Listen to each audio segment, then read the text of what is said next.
Hello மக்களே! Big பாஸ்ல 2வது ப்ரோமோ ரிலீஸ் பண்ணிட்டாங்க. இந்த பிக் பாஸ் பார்க்கவே கொஞ்சம் வெறுப்பா இருக்குன்னு நெனைக்கிறேன். என்னதான் செலக்ஷன் பண்ணி போட்டாங்கன்னு தெரியல. இது இருக்கிறதுலே வொர்ஸ்ட் பிக் பாஸ்னா அது இதுவா தான் இருக்கும்னு நெனைக்கிறேன். எப்ப பார்த்தாலும் சண்டை போட்டுட்டே இருக்காங்க. எதுக்கெடுத்தாலும் சண்டை போட்டுக்கிட்டே இருக்காங்க. அதாவது காலைல ஒரு ப்ரோமோ பார்த்தோம் இல்லையா? அதோட கன்டினியூஷன் மாரி தான் இருக்கு. இந்த ப்ரோமோல நம்ம திவாகர் தான் நம்ம பிக் பாஸ் கிட்ட என்ன சொல்லியிருக்காருன்னா, அதே லிவிங் ரூம்ல எல்லாரும் முன்னாடியும், "பிக் பாஸ் எனக்கு இந்த சூப்பர் டீலக்ஸ் ரூம்ல இருக்கிறதே பிடிக்கல. எனக்கு இந்த ஹவுஸ்லேருந்து மாத்தி விடுங்க. இங்க இருக்கிறவங்க யாருமே சரியா இல்ல. எல்லாருமே குரூப்பிசம் பண்ணிக்கிட்டு இருக்காங்க. எனக்கு ஆப்போசிட்டே பண்றாங்க. சாப்பாட்டில் கூட ரொம்ப சீப்பாக நடந்துக்கிறாங்க." அப்படி சொன்னோன்னே அந்த சீப் பண்ணுற வார்த்தையை பிடிச்சிக்கிட்டு நம்ம சபரி என்ன பண்ணுறாரு, யார் யார் சீப்பாக பண்ணுது, என்ன சீப்பு, சாப்பாட்டில் உனக்கு என்ன சீப்பாக பண்ணாங்க அப்படின்னு சொல்லி கேட்டுக்கிட்டு இருக்கேன். நடுவில் நம்ம கேப்டன் பிரவீன் வந்து தடுத்து விட்றாரு. அப்போ நம்ம சபரி என்னை வந்து எட்டக்க போடா அப்படின்னு சொல்லிட்டு நவர்றா அப்படின்னு சொல்லிட்டு நம்ம பிரவீனை நவர சொல்கிறாரு.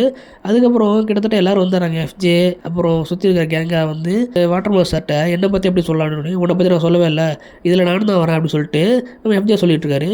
இப்படியே ஒரு 2 பேரும் சண்டை போயிட்டே இருக்குது. எப்பயாச்சும் சண்டை போட்டால் பரவாயில்ல, ஒவ்வொரு டாஸ்க்குக்கும் 2, 3 சண்டை போட்டுடுறாங்க. எப்போ பார்த்தாலும் எதுக்கு எடுத்தாலும் சண்டை.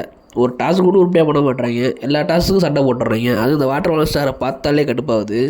எப்போ பார்த்தாலும் எதுக்கு எடுத்தாலும் ஒரு பிரச்சனை பண்ணிகிட்டே இருந்தால் கடுப்பு தான் ஆகும். அவர் சொல்லுவார பாயிண்ட் எல்லாம் கரெக்டாக தான் இருக்குது. ஆனால் அவர் சொல்கிற விதம் சரியில்லை. அவனும் வார்த்தையை விட்டுறாரு. இஷ்டத்துக்கு அவர் தான் பெரிய ஆள் மாதிரியே பேசிக்கிட்டு இருக்காரு. இதுதான் மற்றவங்கள கடுப்பாக்குது.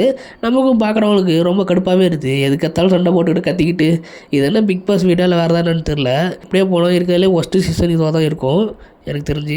ரொம்ப நாளாக அமைதியாக இருந்தால் நம்ம சபரி கூட நேற்றுலேருந்து ரொம்ப டென்ஷன் ஆகிற மாதிரி காட்டுறாங்க. ரொம்ப கோவப்படுறாரு. இப்போ தான் அவரோட முழு முகம் தெரிய ஆரம்பிக்குதுன்னு நினைக்கிறேன். இப்போ தான் அவர் கரெக்டாக கேம் விளாட்றாருன்னு தோணுது. இதுக்கப்புறம் கேம் சூடு பிடிக்க ஆரம்பிக்கும். இதுமாதிரி நிறைய வீடியோ தெரிஞ்சுக்க அப்டேட் பண்ணிக்கோங்க. அடுத்த வீடியோவில்